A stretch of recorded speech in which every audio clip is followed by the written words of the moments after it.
It's always too late. This one simple statement tells us so much about Crowley, his past, his present, and how he views the future. This theme touches almost everything in Good Omens, but it is especially important to understanding Crowley. This discussion will touch on free will and fate. I want to say up front that it's not my intent to put forth any of my own views on this extremely complex subject, only to explore this topic from the perspective of these characters in Good Omens, in this case specifically Crowley's perspective.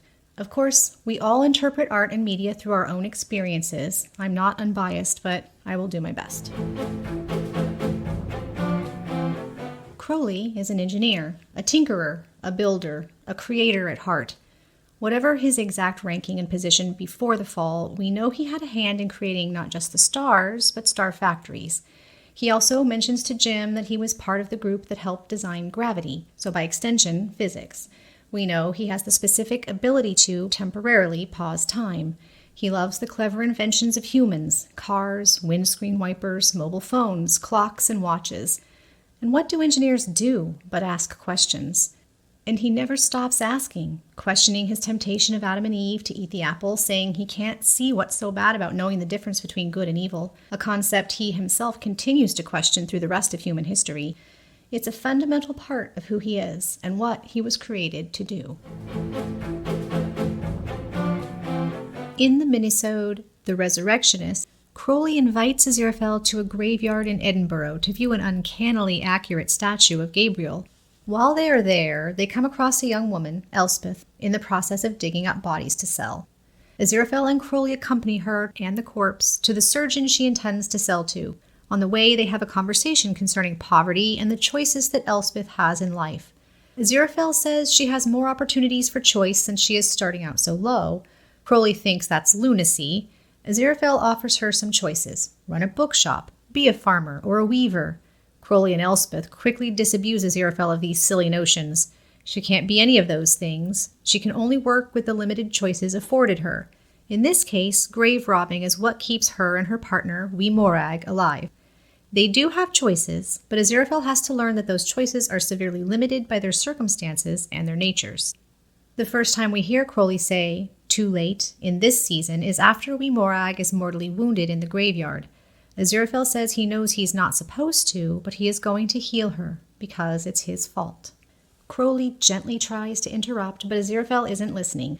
Crowley has to physically turn him around to see that Wee Morag has shuffled off this mortal coil. Too late. Crowley informs a genuinely distraught Aziraphale.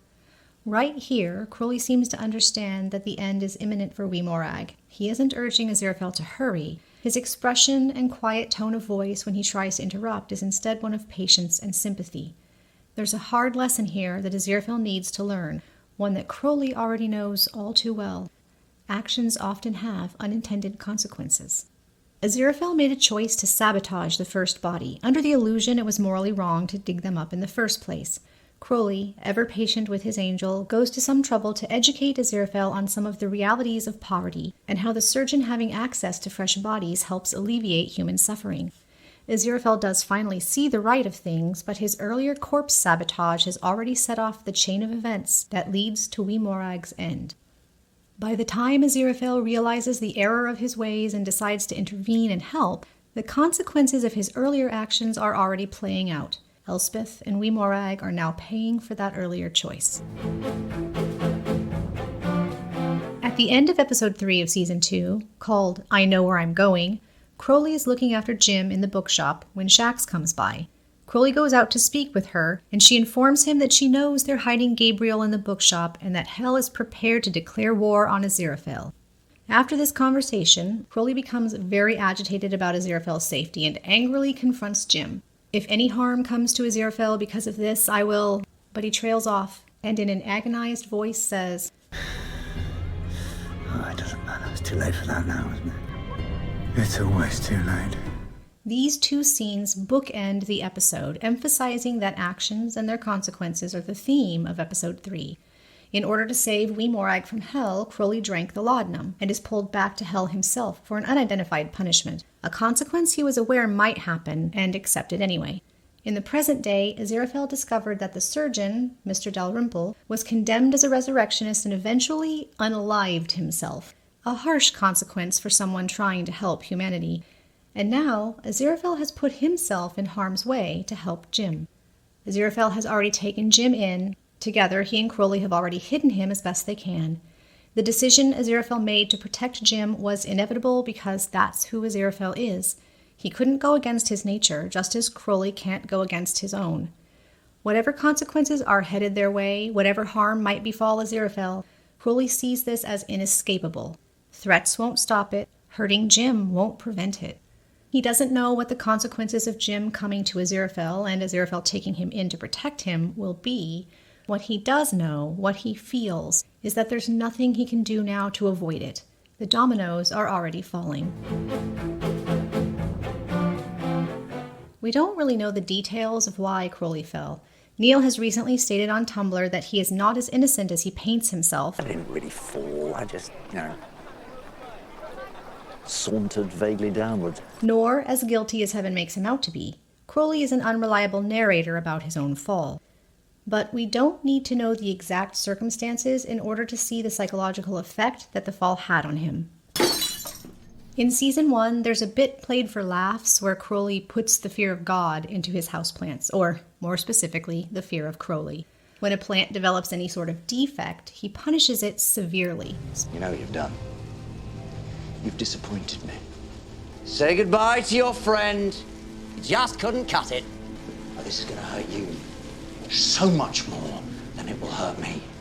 Season 2, Episode 2 opens with Crowley giving a speech. God has abandoned you. The God who claims to love you, who demands your praise, has given you up to be destroyed. When it zooms out so the audience sees he's talking to goats, we all get a little chuckle.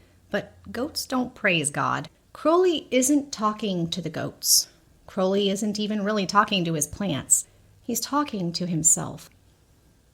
Goats have a specific symbolism for Crowley as well. Aside from this scene, there's also a moment just before the flood when he says, "You can't kill kids," and a bunch of goats are in the shot. And in addition, I think there's a clear association with Crowley and the idea of the scapegoat. In the Old Testament, a Jewish ritual that takes place during Yom Kippur involved 2 goats. One would symbolically have all of the sins of the Jewish people placed upon it, and then it would be driven out into the desert. Crowley and the audience may view him this way as well, as a scapegoat. Nah, that sounds like a goat. Nay. At the bandstand in Season 1, he says, I won't be forgiven. Not ever. Unforgivable, that's what I am.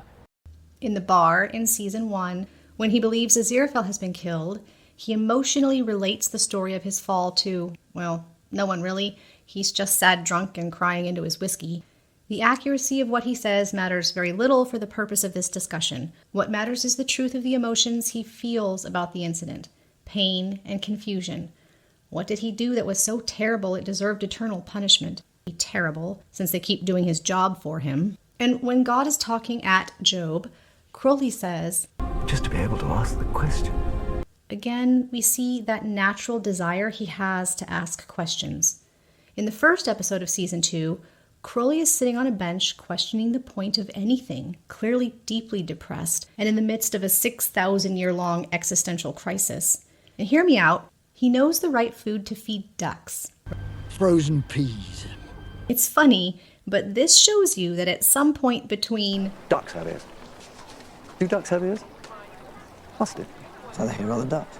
and the present, he went and found out a lot about ducks. Ducks. What about ducks? They're what water slides off. On rewatch, you'll notice that Crowley is constantly questioning everything around him, from the lofty to the mundane, often just as a funny aside. Oh, I'm down with the wicked. Anyway, is it wicked she needed the money? But this really demonstrates how fundamentally a part of his nature this behavior is. He was created with a mind that questions everything. I think what Crowley feels, quite keenly, is the loss of God's love. Whatever it was he did, and asking questions was at least a piece of it, God, the God who created him and is supposed to love him, gave up on him and cast him down. This is why Aziraphale's unwavering faith in him is something he desperately desires and even needs, because he feels otherwise abandoned. What he seems to fear is that he is not only unforgivable, but also unworthy of love, simply for being who he is. He doesn't even want to be forgiven because it's not only a reminder to him of his past trauma, but forgiveness implies he did something wrong that needs forgiving. I think Aziraphale is aware of Crowley's depression, on some level at least. That's why he initially refused to get the holy water for him. He was afraid he was going to use it to unalive himself. Eventually, of course, not coincidentally after the extremely important relationship developments in 1941, Aziraphale comes to trust Crowley not to use it for that purpose and gives him the holy water. Another act of faith and trust that Crowley clearly appreciates as much, if not more, than the holy water itself. Whatever caused Crowley's fall, asking questions, hanging around the wrong people, even full rebellion, he must feel that his fall was inevitable from the moment he decided to ask questions. How much trouble can I get into just for asking a few questions? By the time he realized what the consequences were going to be, it was too late to do anything to stop it. And really, was there ever a time he could have? Can he choose not to be himself? One of the great tragedies we see is that Crowley is surrounded by implements and symbols of time. His watch, various clocks. He has the ability to control time itself, if only for a few moments. He helped to build the universe, and yet he feels a complete lack of control over, well, anything really. He was powerless to save himself from falling. It's why Crowley runs away whenever he feels out of control of a situation. Even at the end of season 1, when he has the power to make a difference, he's ready to quit without Aziraphale. He was ready to run off twice as long as he had Aziraphale with him, and it is only Aziraphale that prevents him from completely giving up. Or I'll never talk to you again. Aziraphale is constantly pulling Crowley back from the edge simply by being himself, back into making choices and asserting his own agency, away from the nihilistic depression he has a tendency to fall prey to. Give me a jug of whatever you think is drinkable. It's just Darcy's. It's part of why he loves saving Aziraphale so much, and why Aziraphale lets him do it. It's one thing Crowley has found where he has felt some semblance of control. Even though he couldn't save himself, he can still save someone he loves. Until this time, when everything feels completely out of his control again. He knows where this is going, just as episode 3 is titled, and it's nowhere good. And yet again, he feels powerless to stop it. I imagine these feelings of powerlessness and loss are going to be reinforced and intensified, at least for a while after recent events. But Aziraphale is still mostly safe. Crowley's worst fears haven't yet played out, and despite his lifelong struggle with depression, he always seems to find a spark of hope. But that's a topic for a future video.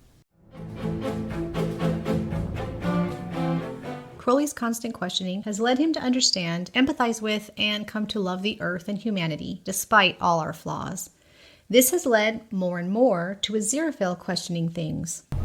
That's just how it started for me. See you in hell. Now, heaven has taken that time bomb right up into its breast. Crowley has given Aziraphale this gift, one he might not even be aware that he's been given, the ability to question.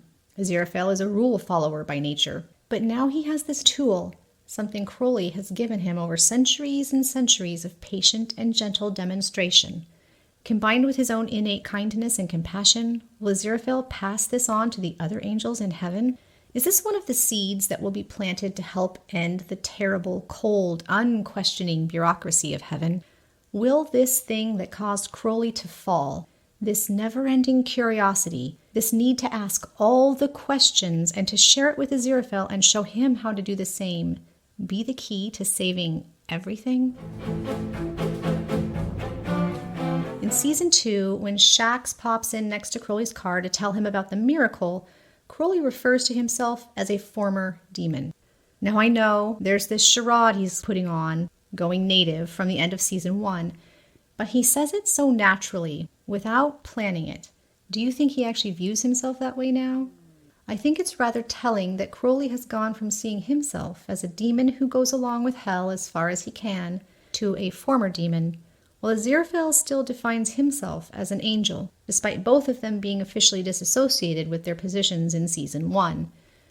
Will Aziraphale always see himself as an angel, or will he get to the same mental place, former angel, in Season 3? Well then, welcome to the end times. This was a pretty long video. Thanks for sticking around to the end. If you have any thoughts you'd like to share about Crowley and his trauma, or any ideas for future videos, I'd love to hear them down in the comments. Now that I've passed 2,000 subscribers, I'm considering setting up a Patreon account and maybe doing a live stream every other week or something like that. I may branch out into other media if I have the time to do that and you folks would be interested, though Good Omens will always be the heart of this channel. Thank you all so much for watching. Until next time.